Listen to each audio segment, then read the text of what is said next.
Ipinagdidiriwang ngayon ng anak ni Tony Fowler na si Tyronia ang kanyang ika-12 taong kaarawan. Isa sa maagang bumati kay Tyronia ay kanyang biological father na si Tatay Elon. Sa pamamagitan ng social media ipinaabot ni Tatay Elon ang kanyang mensahe para sa anak. Maikling mensahe niya, "Happy birthday, nak."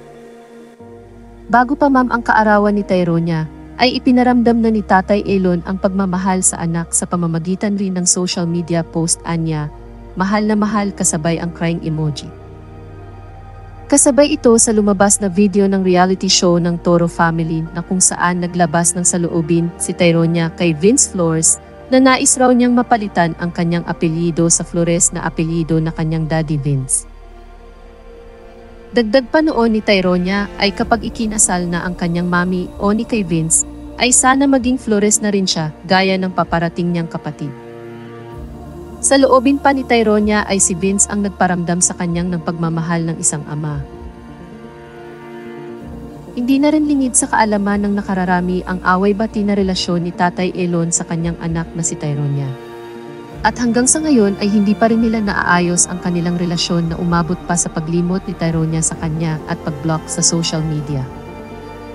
Ani noon ni Tyronia ay napagod na siyang humingi ng atensyon at panahon galing sa ama sapagkat sila ang palaging gumagawa ng paraan na makita niya ang ama at mga kapatid nito sa kanya.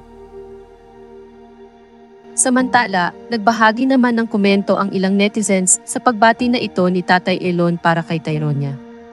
Anila, "Happy birthday po, baby girl. Hoping na sana mabuksan mo ulit ang puso mo para sa tatay at mga kapatid mo.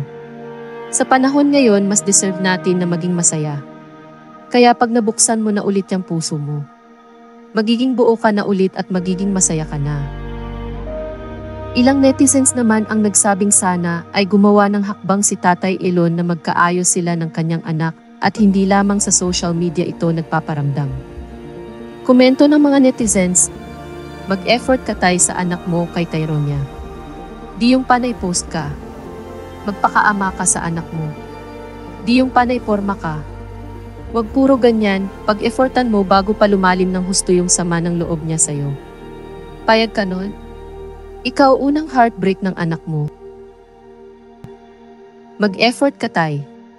Hindi yung puro post sa FB. Para ma-feel talaga ni Tyronia yung love mo. Go and celebrate her birthday.